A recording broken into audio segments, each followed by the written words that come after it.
nos encontramos en esta oportunidad con la diputada Paulina Núñez para hacer un repaso también de la contingencia a nivel local y hay varios temas que vamos a conversar con ella y también algunos que han estado marcando la agenda a nivel nacional. Muchísimas gracias, diputada, por acompañarnos nuevamente en Antofagasta Televisión. Muchas gracias, Carolina, a ustedes.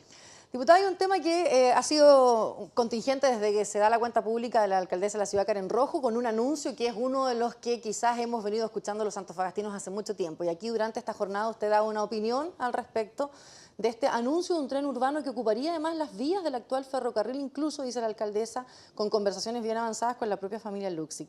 ¿Conocía de este avance en esas conversaciones? Porque hay que recordar que también uno de los compromisos del presidente Sebastián Piñera fue resolver el problema del transporte público para la ciudad de Antofagasta. Así es, bueno, el presidente Piñera varias tiene... regiones, en realidad. Exacto, tiene 4 regiones en todo Chile, donde va a haber un plan especial en materia de transporte y para nadie es sorpresa que ya las vías que hay en nuestra comuna y incluso en nuestra región, ayer estuve en Calama y también ya hay una congestión que uno nota, requiere de un plan especial que baje obviamente desde el gobierno.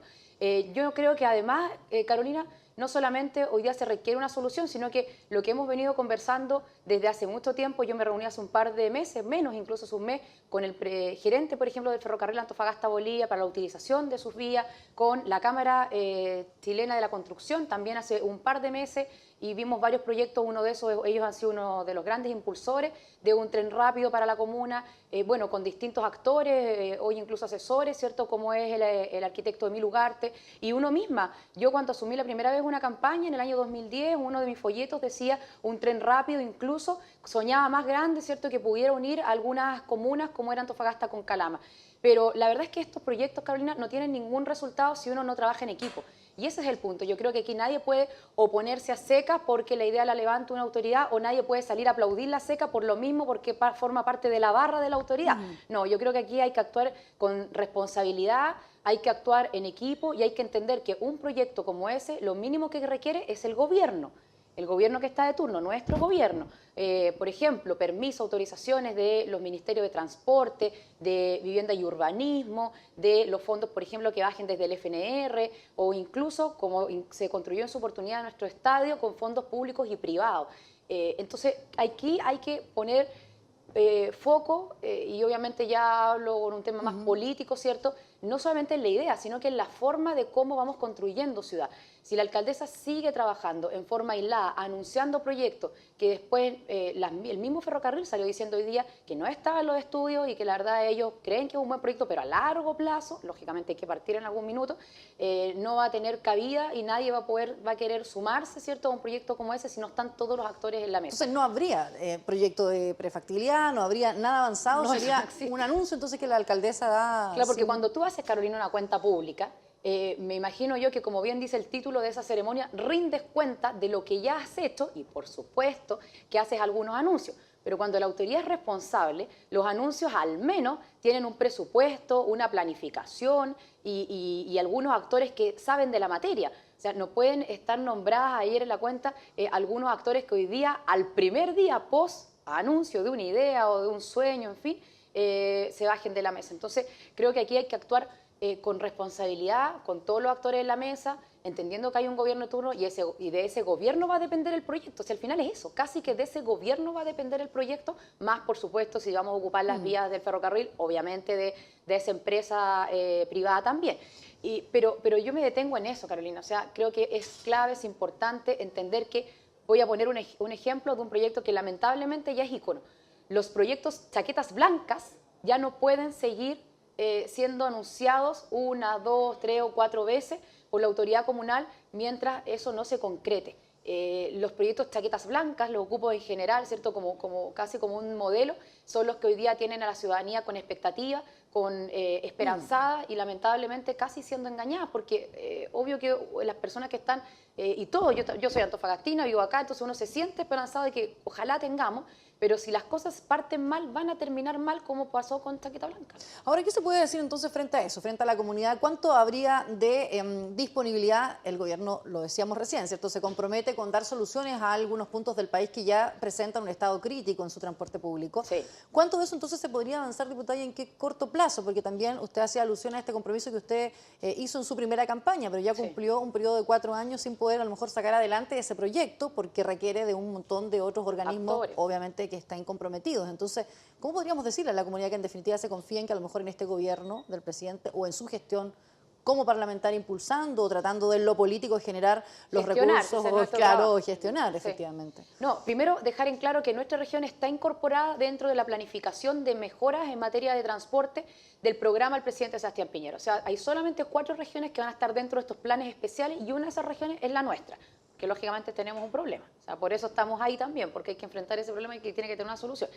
Y luego de eso, insistir, esto no surge ayer en una cuenta pública, estamos hablando que esto surge en distintas campañas, la otra diputada, Marcela Ando, también andaba con una idea parecida, gremios, insisto, como la propia Cámara o actores relevantes de nuestra región. Creo que ya esto lo hemos ido conversando y si uno dice, bueno, ¿en qué minuto lo concretamos? Hoy día vamos a concretar un plan que está en nuestro programa y que responsablemente tiene recursos. Si dentro de ese plan podemos pensar, ¿cierto?, soñar con que exista un tren urbano, un tranvía o un tren rápido, que son los 3 nombres con los que hemos ido conociendo de boca de distintas autoridades, al final del día la misma cuestión, Carolina, por supuesto que tiene que salir adelante, pero dejemos de vender humo, dejemos de actuar en forma irresponsable y el llamado a ese, porque además si sale un proyecto como eso, va a depender del gobierno que está de turno. Entonces, Diputada, y no fue también el vender plan humo, a lo transporte- mejor si uno va a ese panfleto que todavía está, ¿cierto? Si uno lo busca en redes sociales donde usted se Ah, no, comprometía. ¿mi panfleto? Sí, No, el que yo usted se lo comprometía. tengo, no, que no venía preparada, Carolina. El que usted se comprometía Sí, también. O sea, de no es todas vender humo, a lo maneras. mejor es lo mismo decir que se podía comprometer si no sale No, porque también. nosotros, Carolina, acá está, fue uno de mis compromisos en su minuto, tampoco arrugado porque ya tiene hace 8 años. Primero somos legisladores y por supuesto además gestionamos. Cuando uno es desde el parlamentario de oposición, digamos las cosas como son, poco y nada, ¿cierto? Te pescan tus ideas, pero el municipio y el gobierno regional son aquellas autoridades que tienen los recursos y que tienen la capacidad de decisión, de ejecución para sacar proyectos adelante. Nosotros obviamente que legislamos, fiscalizamos y gestionamos para que determinados proyectos salgan. De partida hoy día, si tenemos esta nueva ley de migración, que me imagino vamos a entrar más adelante, pero si tenemos esta ley de migración fue por lo que literalmente gritamos, luchamos, entregamos propuestas durante estos 4 años para que eso hoy día existiera. Pero en materia ya de ciudad, lo que nosotros podemos hacer es modificar lo que haya que modificar en materia legislativa, pero además gestionar. Hoy que estoy de parlamentaria con mi gobierno de turno, es donde vamos a empujar este plan de transporte y dentro de ese plan de transporte, por supuesto, que a mí me gustaría que estuviera esta idea que nació hace 8 años atrás, o la de la diputada Marcela Hernando que nació hace 5, o la de la Cámara que viene hace tanto tiempo también siendo impulsada, o la de la misma alcaldesa. Pero el vender humo es cuando hay autoridades que depende de ella el presupuesto y tienen capacidad de ejecución y no son capaces de conversar con quienes corresponde y a su vez al día siguiente te quita el piso aquel actor que tú nombraste al momento de anunciar la idea, al menos uno podría preguntarse o hacer un llamado a que trabajemos responsablemente. Diputada, vamos a dejar ese tema y vamos a otro justamente que ha sido el que ha marcado también la semana. El día 23 de abril inició este proceso que no fue fácil al comienzo cuando Sebastián Piñera, el presidente de la República, anuncia esta regularización extraordinaria. Las organizaciones migrantes y algunos diputados en particular también manifestaron muchísima aprensión. Hoy día las aguas parecen haberse calmado un poco y en los primeros días que ya va hay quienes, por lo menos a nivel regional, dan cuenta positiva. Incluso importantes actores de oposición hoy día dicen que efectivamente el sistema está transparentando una cifra que antes no conocíamos, lo que va a mejorar sin duda en las políticas públicas, o se espera que se mejore con ese dato que tenemos en la mano. ¿Cómo ha sido primero esa instalación y cómo lo ve usted también respecto de las críticas que en un inicio dieron muchísimas organizaciones, en lo local sobre todo, y también algunos diputados?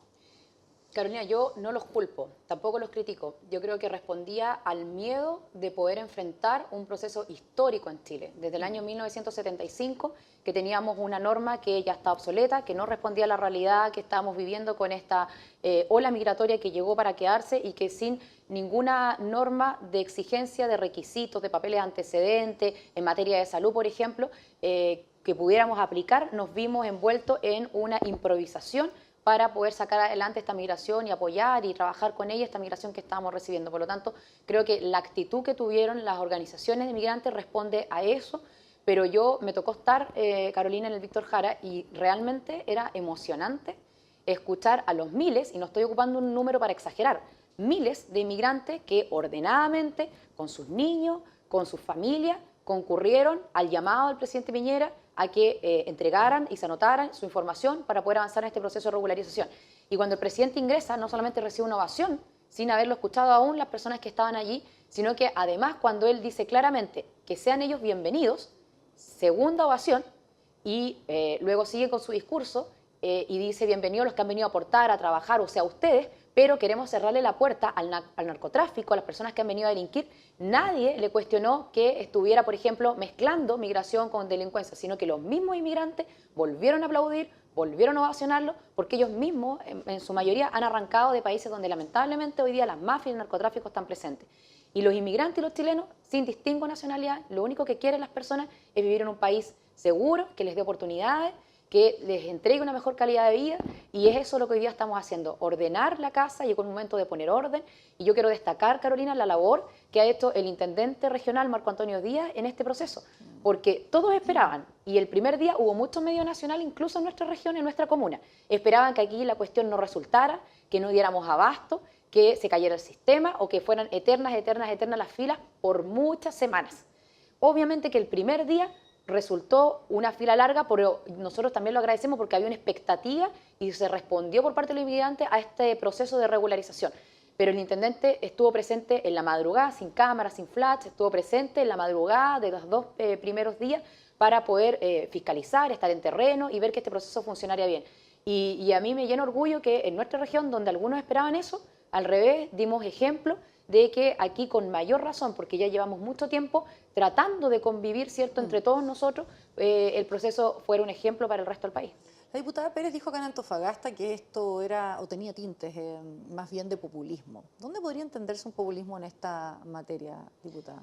Mira, yo creo, Carolina, que la diputada Catalina Pérez no puede creer lo que está pasando. O sea, digamos las cosas como son. Era una bandera de la izquierda el que migrar era un derecho humano, en que todos tenían derecho a todo y que si nosotros poníamos reglas, poco menos que íbamos a ir en contra del derecho de cada persona a poder trasladarse libremente por el mundo. Pero lo que no sabe la diputada Catalina Pérez es que también hay un derecho del Estado receptor, de nosotros, y que ese derecho va a resguardar tanto a los chilenos y a nuestro país como, insisto, a los inmigrantes que vienen llegando. Yo espero que ella se termine sumando a esto, porque además estamos viendo un proceso de regularización que baja de los decretos y de la respuesta administrativa que el presidente toma, porque es una decisión que él toma y que la expresidenta también pudo haber tomado. Esto es indiferente del proceso legislativo y la discusión lata que tengamos que dar en el Congreso. O sea, esto es una decisión administrativa de tener un catálogo de visas y poner orden. Pero yo espero que al menos en la discusión legislativa ella se sume, porque el proyecto que ya estamos discutiendo en el Congreso tiene muchas propuestas que las mismas organizaciones migrantes nos hicieron llegar durante los meses que pudimos discutir un texto después de que me toca a mí incluso interpelar al ministro de Interior. Un Servicio Nacional de Migración de Extranjería, un Consejo de Política Migratoria que no solamente tenga los ministerios más administrativos, sino que desarrollo social, justicia y derechos humanos. Y yo espero, insisto, que haya sido su primera respuesta porque, bueno, siendo oposición tendrá que oponerse, pero hay cosas en las que uno puede sumarse porque hoy día nadie puede negar que fue una buena decisión avanzar en esa regularización y va a ser una mejor decisión tener una ley actualizada.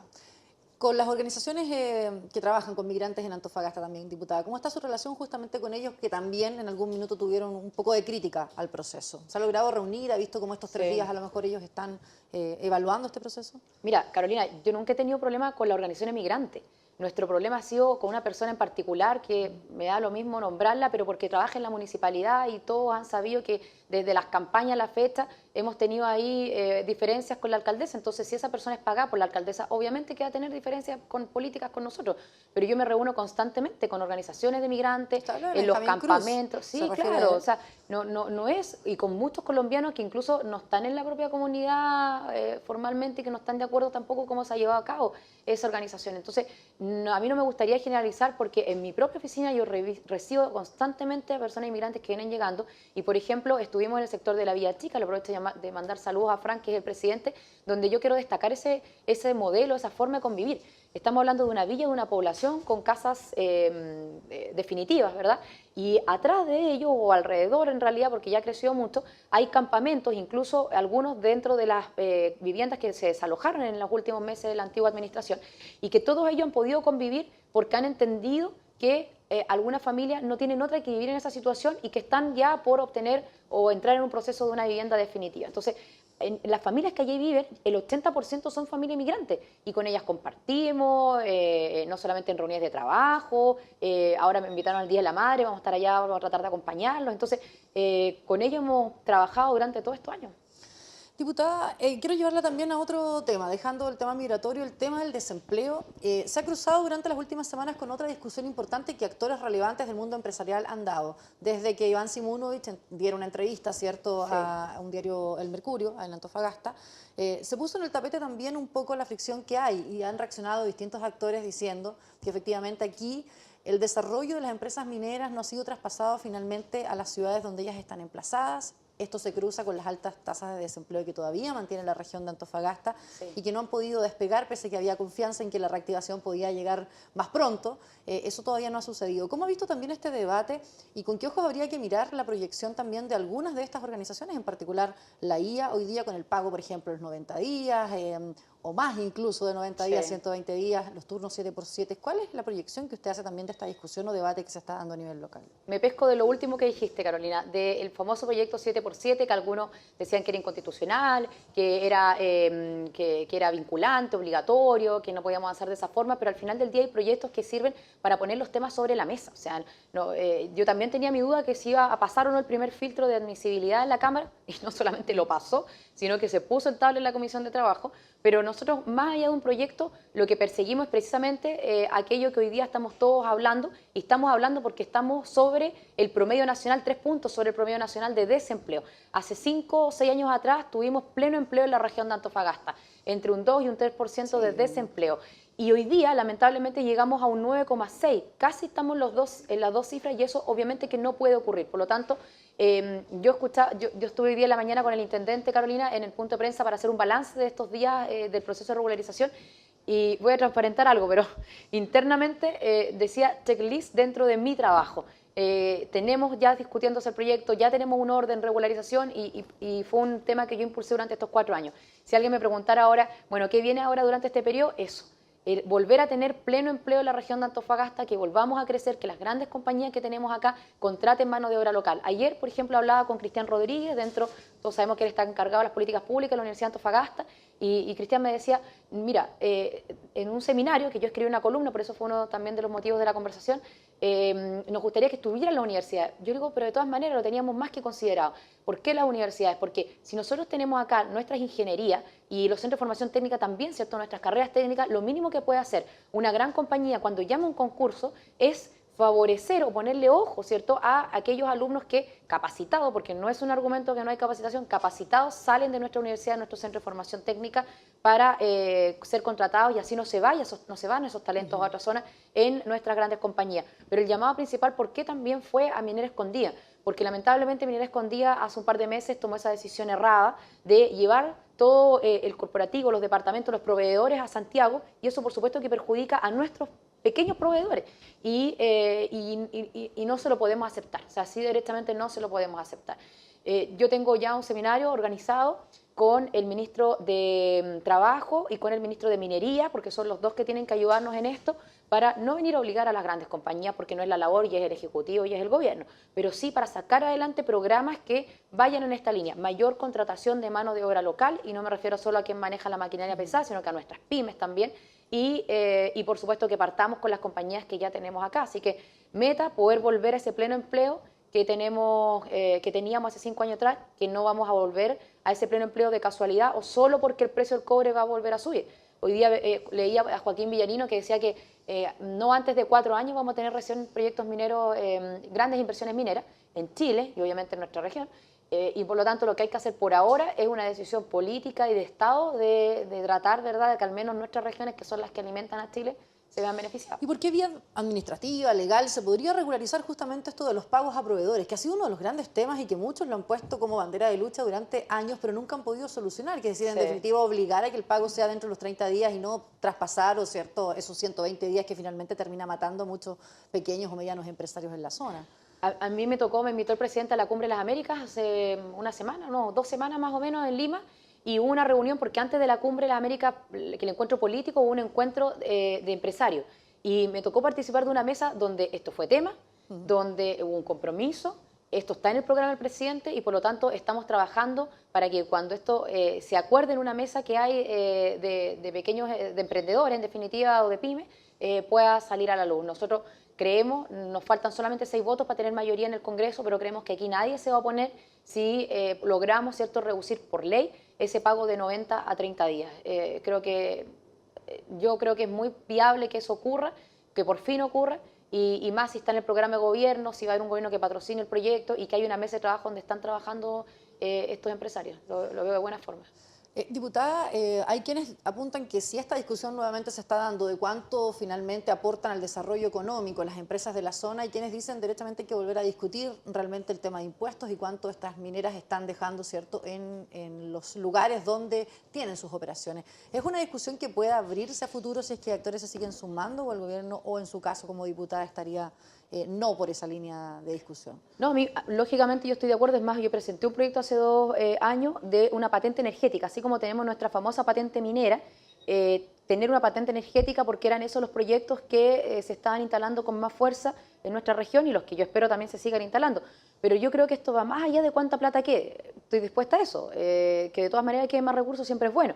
Pero la pregunta es otra, porque si esas platas están quedando directamente en los municipios y todos vemos que los municipios no han tenido mucho cambio, o que queden directamente en el FNR, por ejemplo, ahí me gustaría que quede a lo mejor directamente esta mayor empleabilidad en nuestra gente. Una cosa no quita la otra, Carolina, pero sí creo que no podemos seguir a lo mejor pidiendo recursos si no vemos mayor proyecto, mayor desarrollo en nuestras comunas.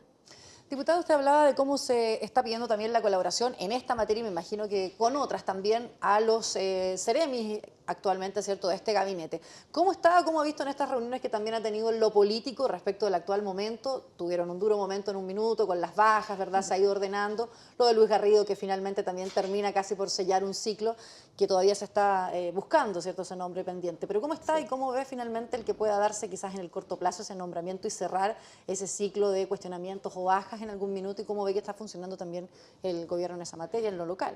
Mira, para que un cuerpo colegiado funcione bien, lo primero que tú tienes que tener es un buen líder. A mí me tocó estar en el primer gabinete del gobierno del presidente Piñera entre el 2010 y el 2013 y la verdad es que la cosa no funcionaba bien. Y hoy día veo una persona con un liderazgo claro, con respeto respecto de su Ceremi y con un programa que se está cumpliendo. A mí me tocó participar del gabinete regional hace una semana atrás y yo les decía directamente a los Ceremi, tenemos un gabinete de lujo. Y no lo digo de la boca para afuera, lo digo porque fui parte de un gabinete donde eran otros temas los de las reuniones de gabinete y hoy día estamos centrados en cómo fortalecer la región, en cómo cumplir un programa y por supuesto en cómo hacer bien las cosas para proyectarnos 8 o 12 años más. Eso va a ser clave. Yo soy una convencida que la mejor campaña de cualquier coalición o de cualquier gobierno es la pega bien hecha. Si la ciudadanía ve que nosotros hacemos un buen trabajo, cumplimos un programa que fue votado, el presidente también de a poco, ¿cierto? Bueno, y en tema de migración hoy día me decían en menos de un mes y medio, en un mes y una semana tenemos esta respuesta, obviamente que las personas siguen confiando en la forma en cómo estamos gobernando. Así que yo veo con mucha expectativa, con muy buenos ojos, creo que las cuestiones administrativas al inicio, yo tenía claro que podrían haberse evitado, como sea, pero que iban a pasar y el fondo del asunto y lo que a las personas realmente le interesan es avanzar en una ley de migración, avanzar en materia de seguridad. Y en eso, en materia de seguridad, falta el cupo del gobernador. ¿Usted haría un sí, llamado? Porque son... Ese cupo se dice que es de la Unión Demócrata Independiente, de sus colegas dentro de Chile Vamos. Le hace un llamado a que prontamente se pongan de acuerdo porque está vacante un cupo que es sensible para la comunidad. Sí, ahora, precisamente las dos grandes tareas en materia de seguridad y en materia de migración que debieron haber hecho una bajada, uno podría pensar desde las gobernaciones, no es que esté vacante porque tenemos un intendente que está preocupado también de sacar adelante estos temas y además que es la provincia de donde está con el asiento la intendencia, pero de todas maneras coincido contigo, Carolina, que tiene que ser nombrado rápidamente. Nosotros estamos haciendo las solicitudes al Ministerio de Interior, va a decidir el presidente, pero a través del Ministro de Interior, para que podamos tener esa autoridad nombrada prontamente, pero en ningún caso se ha dejado hacer el trabajo, lo que pasa es que lo ha tomado el intendente. Diputada, no puedo dejar de hacer la pregunta, es un tema nacional, pero también ha estado esta semana bien polémica por el nombramiento, ¿cierto?, del hermano del presidente Sebastián Piñera y hay quienes levantan incluso un proyecto del mismo sector sobre nepotismo. ¿Cómo ve también esa línea ya para ir terminando, que me queda muy poquito de la entrevista? No, yo creo que el presidente lo primero que piensa es en una persona que ha sido nombrada en distintos cargos públicos, toda su vida se ha desenvuelto en cargos públicos, desde el presidente Elwin, el presidente Lago, el presidente Frey, o sea, en todos las presidencias de presidentes de la concertación fue nombrado y por lo tanto nadie podría creer que una persona que necesita pega o una remuneración o que no tenga conocimiento en materia de pública, ¿cierto? De funcionamiento en cargos públicos.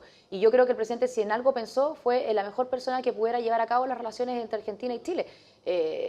Dejo de lado, digamos, que haya un nepotismo y el presidente haga algo o no haga algo, lo van a criticar igual. Yo sí creo que fue prudente esperar el pronunciamiento de la Contraloría, porque en eso no tengo ninguna duda que él va a respetar ese pronunciamiento de la Contraloría, pero en cuanto a competencia y a la mejor persona que es un país clave para nosotros. Pero no es afectar una gestión con algo que a lo mejor era innecesario. Muchos criticaron que el hijo de la presidenta Bachelet estuviera instalado, ¿cierto? Uno podría hacer el comparativo. No, pero es que también. era un incompetente, pues, o sea, y terminó metiendo la mano al bolsillo, y terminó formalizado y terminó provocando una baja en la presidencia con números que llegó hasta el suelo. O sea, yo creo que lo que no podemos hacer es comparar a Dávalos con el hermano del presidente Piñera. O sea, en eso yo creo que es un motivo. Ahora sí, si uno se pone a comparar, claro, hoy día le decíamos, por ejemplo, al Partido Comunista, bueno, nada dijeron cuando Castro dejó a su hermano en la presidencia, cuando yo creo que si comparar con otros casos vamos a encontrarnos con distintas y con diferentes opiniones. Pero en este caso, yo de verdad creo que si hay una persona que nos puede ayudar con esas relaciones con Argentina y que le da tranquilidad al propio presidente, es su hermano. Y ahora, la idea si hay de algún legislar un cuestionamiento... nepotismo, porque también aquí de Chile Vamos se enojaron un poco, ¿cierto?, con algunas declaraciones de Kast respecto precisamente de este tema, ¿no? Hay que legislar en Chile sobre el nepotismo, diputada, porque ha sido uno de los grandes temas, ¿no? Sí, pero hay que dejar en claro también qué vamos a entender por nepotismo. Es como que vamos a entender por operadores políticos, que fue otra discusión a nivel nacional durante esta semana y que me tocó liderar desde Renovación Nacional, porque no estamos hablando de nepotismo cuando una persona efectivamente va a hacer bien su trabajo y ha tenido experiencia en esos puestos de trabajo públicos y nadie duda que va a hacer una buena labor. Si hay que elegir de todas maneras, pero por lo mismo yo creo que ¿a dónde hay nepotismo? Cuando uno pone al primo, al hermano que sabe que si tú no lo pusieras en ese cargo, se moriría de hambre. Gracias, diputada, por acompañarnos en la bien. entrevista del día. Gracias. Gracias a ustedes también, como siempre, por seguir nuestras entrevistas. Los invito también a revisarlas después en el canal de YouTube. Cuando usted quiera, están disponibles también todas nuestras notas y las entrevistas para que las revise. Nos reencontramos en una siguiente oportunidad.